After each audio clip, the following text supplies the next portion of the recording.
আলাম নাজআল লাহু আইনাইনি ওয়া লিসানাও ওয়া শাফাতাইনি ওয়া হাদাইনাহুন নাজদাইন। এ বান্দা, আমি কি তোমাকে একটা জবান দেই নাই? আমি কি দুইটা চক্ষু দান করি নাই? একটা জিহ্বা, দুইটা ঠোঁট তোদেরকে দান করি নাই? কথা বলার শক্তি দেই নাই? এই জবান আল্লাহ তাআলা চগলখুরি করার জন্য দান করেন নাই, গীবত করার জন্য দেয় নাই, মিথ্যা কথা বলার জন্য দেয় নাই, প্রতারণা ঠকবাজি করার জন্য দেয় নাই। এই জবান আল্লাহ তাআলা দিয়েছেন। এই জবান দিয়ে বান্দা আল্লাহর জিকির করবে, আল্লাহর কোরআন তেলাওয়াত করবে। আবার একটা ফাকরাউ মা তায়াসসারা মিনাল কোরআন, বেশি বেশি করে বান্দা আমি আল্লাহ রাব্বুল আলামিনের কোরআন তেলাওয়াত করবে। সুবহানাল্লাহ। কি ইবাদত আমরা করতেছি, কি ওয়াদা আল্লাহ তাআলার সঙ্গে করেছি। আর দুনিয়াতে এসে আজকে আমরা কি করতেছি? রং তামাশা নিয়ে ব্যস্ত হয়ে আছি, গান বাজনা, দুনিয়ার হর হামেশা দুনিয়ার আনন্দ উল্লাস নিয়ে ব্যস্ত। মৃত্যু যখন আসবে, দুনিয়া কি সঙ্গে কবরে যাবে নাকি? আপনার আমার কবরে দুনিয়া যাবে? দুনিয়া তো কবরে যাবে না। শূন্য হাতে এসেছি, শূন্য হাতেই চলে যেতে হবে। দুনিয়ার এই অর্জন সব কিছু দুনিয়ার মধ্যেই থেকে যাবে। এজন্য বান্দা আসুন, আমরা বেশি বেশি করে আল্লাহর ইবাদত করব। অন্তরের ইবাদত গেল, জবানের ইবাদত গেল, বেশি বেশি করে আল্লাহর জিকির করা। ফাদকুরুনি আযকুরকুম ওয়াশকুরুলি ওয়ালা তাকফুরুন। এ বান্দা, তোমরা যদি আমাকে স্মরণ করো, আমি আল্লাহ তোমাদেরকে স্মরণ করব।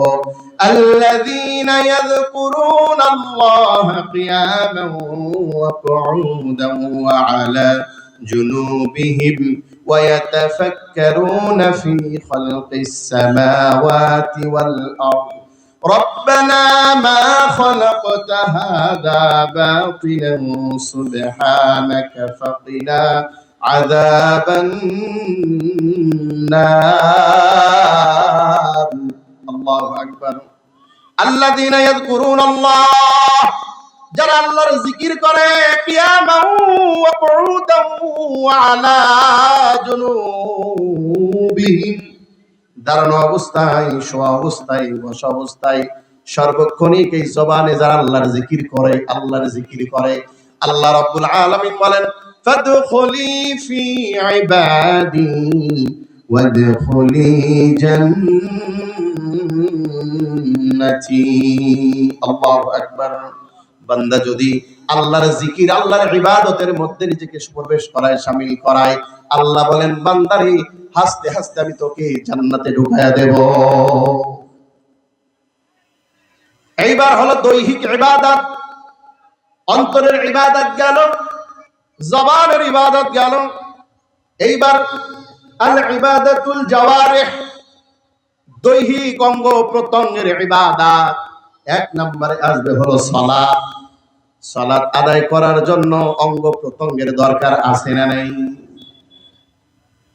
আল্লাহ রাব্বুল আলামিন কোরআনের বহু জায়গায় বলেছেন, ৮২ বারের উপরে, ওয়া আকিমুস সালাত, এ বান্দা সালাত কায়েম করো। ইন্নাস সালাতা তানহা আনিল ফাহশাই ওয়াল মুনকার, নিশ্চয় সালাত মানুষকে সকল অশ্লীল ফাহিশা কাজ থেকে বিরত রাখে। আজকে অন্যায় জুলুম করতেছি, আজকে কেন আমি মসজিদে আসতে পারি না? কারণ আমার সালাত ঠিক মতন হয় না, যার কারণে আজকে আমার দ্বারা সকল অন্যায় করা সম্ভব হয়। অনেকে তো আবার নামাজ পড়েও চুরি করে, অনেকে নামাজ পড়ে মিথ্যা কথা বলে, অনেকে নামাজ পড়ে চগলখুরি করে, বাটপারি করে, মদ জুয়া গাঞ্জা সেবন করে, আছে না নাই? কিন্তু আল্লাহ তো বললেন নিশ্চয় সালাত মানুষকে সকল অশ্লীল ফাহিশা কাজ থেকে বিরত রাখে। কিন্তু যেই ব্যক্তিগুলো নামাজ পড়ার পরেও অন্যায় অপকর্ম করে, তাহলে এরা কোন নামাজ পড়ে? ঠিক কিনা? নামাজ পড়তে হবে কেমন করে? আল্লাহ রাব্বুল আলামিন বলেন আকিমিস সালাতা লিযিকরি, আমার স্মরণে সালাত আদায় করো। ওয়াল্লাযীনা হুম ফি সালাতিহিম দাঈমুন, তোমরা নিয়মিতভাবে একনিষ্ঠভাবে সালাত আদায় করো। ওয়াল্লাযীনা হুম ফি সালাতিহিম খাশিউন, সালাতের মধ্যে বিনয়ের পরিচয় দাও। আমরা যে সালাত পড়ি এই সালাতের মধ্যে রবের বিনয় আসে না, বরং নামাজের মধ্যে দাঁড়াইয়া আমরা বিবির কথা চিন্তা করি, ব্যবসার কথা চিন্তা করি, আমরা আমাদের গার্লফ্রেন্ড বয়ফ্রেন্ডের কথা চিন্তা করি, নেতা নেত্রীর কথা চিন্তা করি, বাড়ি গাড়ির কথা চিন্তা করি, ঠিক কিনা বলেন? কিন্তু ইবাদতের মধ্যে সালাতের মধ্যে আল্লাহর কথা স্মরণ করা লাগবে। আল্লাহর হাবিব বলেন, আনতা আবুদাল্লাহা কাআন্নাকা তারাহু ফাইন লাম তাকুন তারাহু ফাইন্নাহু ইয়ারা। এমন ভাবে তুমি আল্লাহর ইবাদত করবে যেন তুমি আল্লাহকে দেখতেছো। আর যদি তুমি আল্লাহকে দেখতে না পাও তবে এতটুকু চিন্তা করো ওই মালিক তোমাকে দেখতেছে। রব আমাকে দেখে এই ভয় যদি কারো দিলের মধ্যে থাকে সেই বান্দা কি চুরি করতে পারবে? রব আমাকে দেখে এই ভয় যদি কারো দিলের মধ্যে থাকে সে কোনোদিন মিথ্যা কথা বলতে পারবে? রব আমাকে দেখে এই ভয় যদি কারো দিলের মধ্যে থাকে সে কোনোদিন ভাইয়ের সম্পদ বেড়ে খাইতে পারবে না, ঠিক কিনা? রব আমাকে দেখে এই ভয় যদি কারো দিলের মধ্যে থাকে সে কোনোদিন নেশার ধারে কাছেও যাইতে পারবে না, সে জুয়া খেলতে পারবে না, জেনা করতে পারবে না, চগলখুরি করতে পারবে না, পাটপাড়ি করতে পারবে না, অন্যের সম্পদ বেড়ে খাইতে পারবে না, পরকিয়া করতে পারবে না, গীবত করতে পারবে না, কোনো অপরাধ ওই বান্দা করতে পারবে না। কারণ দিলের মধ্যে তার একটাই তামান্না, একটাই ভয়, মালিক আমাকে দেখতেছে। ওই মালিক যখন আমাকে দেখে ওই মালিকের সামনে হিসাব দিতে হবে। আমি কি হিসাব দিব? এই ভয়ে ওই বান্দা কখনো কোনো অন্যায় করতে পারবে। আজকে নামাজ পড়ি, সব অপকর্ম অপরাধ চালু আছে, তার মানে বুঝতে হবে আমার নামাজ আছে নামাজের জায়গায়, কিন্তু দেহ মন জায়গা মতন নাই, ঠিক কিনা? সব জান্নাতি নামাজি কিন্তু সব নামাজি জান্নাতি। যত জান্নাতি জান্নাতে যাবে এরা প্রত্যেকেই নামাজি হবে, কিন্তু অনেক নামাজি দলে দলে জাহান্নামে যাবে, ঠিক কিনা বলেন? কেন?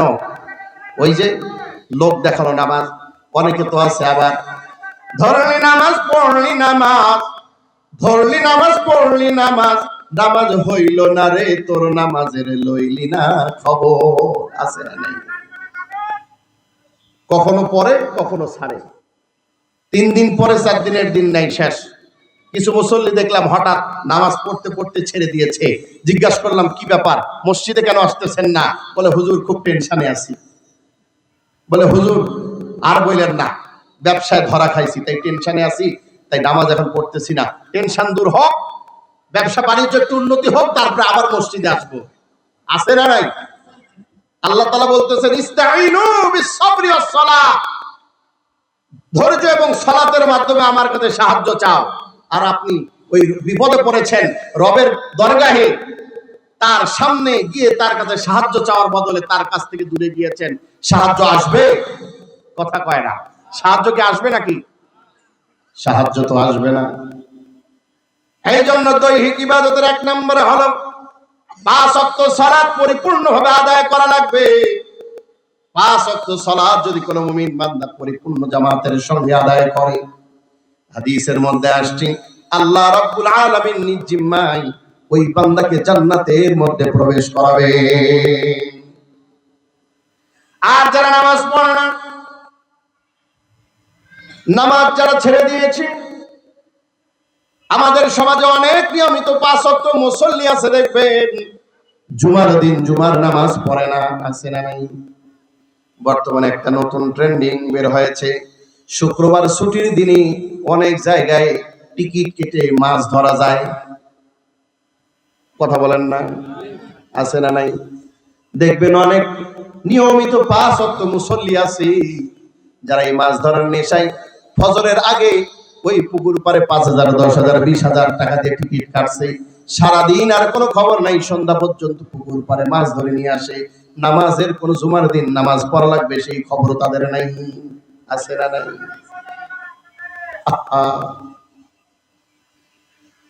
ফি জান্নাতি ইয়াতাসাআলুন আনিল মুজরিমিনা মা সালাকাকুম ফি সাকার ক্বালু লাম নাকু মিনাল মুসাল্লিন। আল্লাহু আকবার। ওই দিন জান্নাতীরা জাহান্নামীদেরকে জিজ্ঞাসা করবে, কেন তোমরা জাহান্নামে এসেছো? জাহান্নামের এক নাম্বার কারণ বলবে, ক্বালু লাম নাকু মিনাল মুসাল্লিন। তার এক নাম্বার কারণ বলবে, দুনিয়ার মধ্যে আমরা নামাজি ছিলাম না। আমাদের সমাজে দেখবেন অনেক মানুষ নিজে নামাজ না পড়লেও অন্যকে নামাজের জন্য উপদেশ দেয়, ভালো কাজের জন্য উপদেশ দেয়। আছে না নাই? কি কোন আছে না? নিজে নামাজ পড়ে না, নিজে কোনো ভালো কাজ করে না, কিন্তু অন্যকে খুব ভালো ভালো উপদেশ দেয়। আছে না নাই? কিন্তু নিজে যে নামাজ পড়ে না, এই জন্য যে জান্নাতে যেতে পারবে না, আল্লাহ রাব্বুল আলামিন জাহান্নামীদের জবান দিয়ে জানায়া দিলেন, ক্বালু লাম নাকু মিনাল মুসাল্লিন। এক নাম্বার কারণ, তারা মুসল্লি ছিল না, নামাজ পড়তো না। আজান হয়, মসজিদের পাশ দিয়ে মাঠের মধ্যে গিয়ে খেলাধুলা করে, দোকানের মধ্যে থেকে থেকে সময় নষ্ট করে, কিন্তু আজান শোনার পরেও মসজিদে যায় না। এমন মুসল্লির সংখ্যা সমাজের মধ্যে কম না বেশি? সুতরাং সালাত আদায় করা লাগবে। আপনার জীবনের যত প্রয়োজন আছে, যত সমাধান প্রয়োজন দরকার, সব কিছুর সমাধান একমাত্র সালাতের মধ্যে। আল্লাহর নবী সাহাবাদেরকে শিখায়া দিয়েছেন, যখনই তারা কোনো মুসিবতের মধ্যে পড়তো, যখনই তারা কোনো বিপদের মধ্যে পড়তো, সঙ্গে সঙ্গে তারা সালাতের মধ্যে দাঁড়ায় যাইতো। আর এই সালাতের মধ্যে নামাজ শেষ হতে দেরি হয়েছে, তাদের প্রয়োজন পূরণ হতে দেরি হয় না। তো ওই আল্লাহ এখনো আছেন না নাই? তাদেরকে যদি দিতে পারে, আমাদেরকে দিতে পারেন কি পারেন না? কিন্তু আমরা কেন পাই না? কারণ আমরা নেওয়ার মাধ্যম জানি না, ঠিক কিনা? আমরা সিস্টেম জানি না, আমরা আমাদের মতো চাই, তার কারণে আমরা পাই না।